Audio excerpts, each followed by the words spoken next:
వీక్షకులందరికీ నమస్కారం. జూన్ నెల ద్వాదశ రాశులపై ఏ విధమైనటువంటి ప్రభావాన్ని చూపెడుతూ ఉన్నది, జూన్ నెలలో ఉండేటువంటి గ్రహస్థితి 12 రాశులను ఏ విధంగా ప్రభావితం చేస్తూ ఉన్నది, ఈ విషయాన్ని ఈ వీడియో ద్వారా తెలుసుకుందాం. ముఖ్యంగా ఈ మాసంలో చాలా ముఖ్యమైనటువంటి మార్పులు కొన్ని ఉన్నాయి. కొన్ని గ్రహాల తాలూకు యుతులు, కొన్ని సమసప్తక స్థితులు, కొన్ని షష్టాష్టక స్థితులు ఈ రాశులపై ప్రభావాన్ని చూపించబోతూ ఉన్నాయి. ముఖ్యంగా తొలగిపోయినటువంటి కుజస్తంభన దోషము గత సంవత్సరం 2024 సంవత్సరం ఆగస్టు దగ్గర నుండి ఉన్నటువంటి కుజస్తంభన ఈ సంవత్సరంలో ఈ జూన్ 7వ తారీఖు తోటి తొలగిపోతూ ఉన్నది. నీచక్షేత్రస్థిత కుజుడు దాదాపుగా చాలా ఇబ్బంది పెట్టినటువంటి సందర్భాల్లో, అంటే కుజ సంబంధమైనటువంటి వ్యాపారాలు, ట్రాన్స్పోర్ట్ కానీ, లేకపోతేనేమో బాణసంచాల తయారీ కానీ, పేలుడు పదార్థాల తయారీ కానీ, రియల్ ఎస్టేట్, ప్రధానంగా automobile industry, spare parts industry, ఇలా కన్స్ట్రక్షన్ ఓరియంటెడ్ ఇండస్ట్రీస్ ఏవైతే ఉన్నాయో ఇవన్నీ కూడా చాలా ఇబ్బందికరమైనటువంటి పరిస్థితులను ఎదుర్కొంటూ ఉన్నటువంటి పరిస్థితులు. ఈ కుజుని యొక్క మార్పుతోటి ఈ రియల్ ఎస్టేట్ కానీ, భూ సంబంధమైనటువంటి క్రయ విక్రయాల్లో కానీ కొంచెం మార్పు వచ్చి అవన్నీ కూడా ముందుకు వెళ్ళేటువంటి పరిస్థితులు ఉండబోతూ ఉన్నాయి. అలాగే కుజకేతువుల యొక్క యుతి చాలా ముఖ్యమైనటువంటి విషయంగా చెప్పుకోవచ్చును. అలాగే కుజరాహువుల యొక్క సమసప్తక స్థితి కూడా, ఎందుకంటే కుజకేతువుల యుతికి ప్రాధాన్యత ఎప్పుడు అంటే కుజరాహువులు సమసప్తకాల్లో ఉంటారు కాబట్టి. అలాగే కుజశనుల యొక్క షష్టాష్టక స్థితి, ఇవన్నీ కూడా ఈ జూన్ 7వ తారీఖు నుండి ద్వాదశ రాశులపై ప్రభావాన్ని చూపించబోతున్నారు.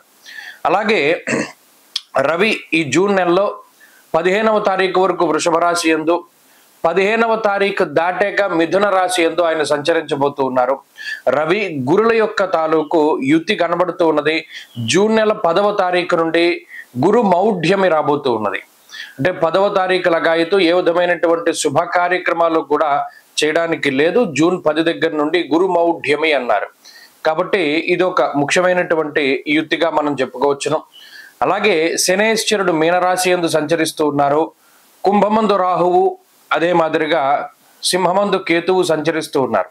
శుక్రబుధులు ఈ మాసంలో ఎక్కువగా అతిచార వక్రాలతోటి చివరికి వచ్చేసరికి శుక్రుడేమో వృషభ రాశి యందు, అలాగే కర్కాటక రాశి యందు ఏమో బుధగ్రహం సంచరించబోతూ ఉన్నారు. కాబట్టి ఈ మాసం చాలా ముఖ్యమైనటువంటి మాసం.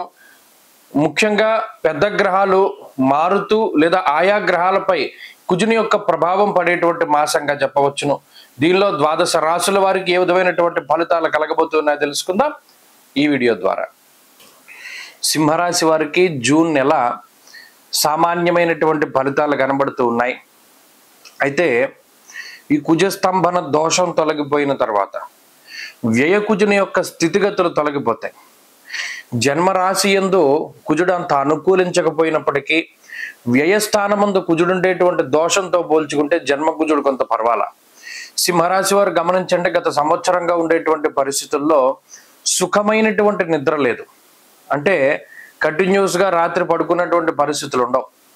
ఏదో ఒక అలజడి, ఏదో ఒక మానసిక అశాంతి, సగం నిద్రలో మెలకు వస్తూ ఉండడం, ఆ తర్వాత నిద్ర పట్టకపోవడం, పగల్లో పనిచేసేటువంటి సమయాల్లో నిద్ర రావడం, ఇటువంటివన్నీ ఉంటాయి.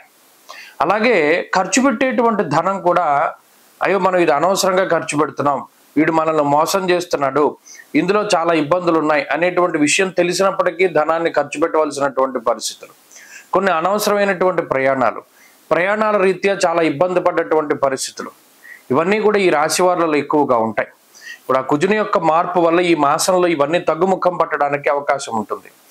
ఈ మాసంలో గురు బలం ఉన్నది, రవి బలం ఉన్నది, అలాగే ఈ కుజకేతువులు కలిపి జన్మరాశి స్థిత గ్రహాలుగా ఉన్నప్పటికీ కూడా అంత మరీ పాడు చేసే పరిస్థితులు లేవు. ఎందుకంటే గురుడు లాభస్థానంలో యశోవృద్ధిర్ బలం తేజ సర్వత్ర విజయ సుఖం, ఏమైనా కానీ నేనున్నా అనేటువంటి విధంగా ఒక దైవ బలం, ఒక గొప్ప పాజిటివ్ ఎనర్జీ, ఒక పవర్ బ్యాంక్ అంటారు చూసారా, అలా ఒక గొప్ప పాజిటివ్ పవర్ బ్యాంక్ అన్నది సింహరాశి వారికి ఉన్నది. చాలా గొప్ప శక్తి. ఏ చిన్న ఇబ్బంది వచ్చినా దేవుడు కాపాడేస్తూ ఉంటాడు. అలాగే ఏదైనా రాంగ్ ట్రాక్కి వెళ్తూ ఉన్నా, ఆలోచనలు ఎప్పుడైనా పక్కదారి పడుతూ ఉన్నా, ఏదైనా సరే వెంటనే మళ్ళా దాని నుండి వెనక్కి వచ్చేసేటువంటి పరిస్థితులు ఉంటాయి. ఇలా అన్ని విధాలుగా కూడా సింహరాశి వారికి గురుడు దశమ స్థాన స్థిత రవి అర్ధసిద్ధి సదారోగ్య, అటు ఆర్థిక పరిస్థితుల్లో కానీ, ఆరోగ్య పరిస్థితుల్లో కానీ, కించిత్ ఏదైనా మార్పు వచ్చినా వెంటనే పనిచేసేటువంటి విధంగా రవి గురులు అక్కడ రెడీగా కూర్చున్నటువంటి గ్రహాలు.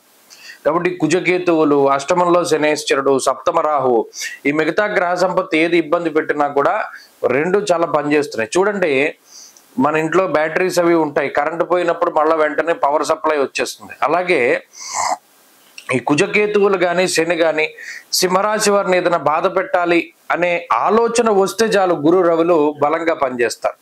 కాబట్టి అదొక్కటి చాలా గొప్ప శక్తిగా చెప్పవచ్చును.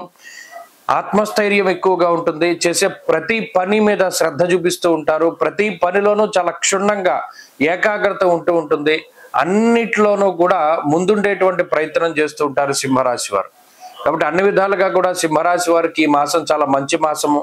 ఉంటాయి కొన్ని ఛాలెంజెస్ ఉంటాయి, కొన్ని ఒడిదుడుకులు ఉంటాయి, వాటన్నిటినీ కూడా తట్టుకుని నిలబడగలిగేటువంటి శక్తి గ్రహస్థితి ఇస్తుంది. ఉద్యోగపరమైనటువంటి ఎదుగుదలకి అవకాశాన్ని కల్పిస్తుంది, వ్యాపారపరమైనటువంటి ఎదుగుదల ఉంటుంది, అలాగే ఉద్యోగపరమైనటువంటి మార్పు, స్థాన చలనము, ఇటువంటి వాటికి అవకాశం ఉంటుంది. అలాగే ప్రత్యేకించి సమాజంలో ఉన్నత స్థాయిలో ఉండేటువంటి వర్గం ప్రజల తాలూకు అండదండలు ఉంటాయి. మీకుండేటువంటి స్కిల్, మీకుండేటువంటి నాలెడ్జ్కి తగినటువంటి ప్రతిఫలం ఉంటుంది, మీరు కష్టపడ్డ దానికి సంబంధించినటువంటి ప్రతిఫలం ఉంటుంది. ఇలా ఆర్థిక పరంగా, ఆరోగ్యపరంగా ఉండేటువంటి అన్ని విషయాలు కూడా సింహరాశి వారికి చాలా బాగున్నాయి. ప్రత్యేకించి భూపరమైనటువంటి లావాదేవీలు, ఇల్లు అమ్మకాలు కొనుగోలు లేదా స్థలం అమ్మకాలు కొనుగోలు లాంటి విషయాలు ఇవన్నీ కూడా చాలా అనుకూలంగానే ఉన్నాయి. అన్ని విధాలుగా కూడా ఈ మాసం బాగున్నది. మరింత అనుకూలమైనటువంటి ఫలితాల కోసం ఈ రాశి వారు పరమేశ్వర ఆరాధన ప్రతినిత్యము కూడా కాలభైరవాష్టకాన్ని పఠిస్తూ రుద్ర కవచం కానీ దక్షిణామూర్తి కవచాన్ని కానీ పారాయణ చేస్తూ ఉండడం చెప్పదగినటువంటి సూచన. స్వస్తి.